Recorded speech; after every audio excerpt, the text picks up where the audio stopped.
ሰኔ 12 ስድስት ምክንያቶች አሉት። የመጀመሪያው ሊቀ መላእክት ቅዱስ ሚካኤል በመላእክት ሁሉ ላይ አለቃ ሆኖ የተሾመበት ዕለት ነው። አስተውሉ፣ የተሾመበት ዕለት ነው።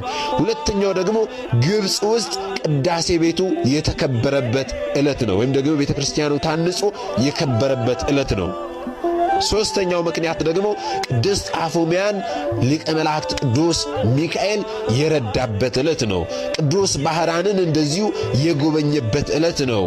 አምስተኛው ደግሞ ቅዱስ ላሊበላን ወደ ሰማይ ማሳረጉን የምንማርበት ነው፣ ወይም ደግሞ ያሳረገበት ዕለት ነው በዚህ ቀን ማለት ነው።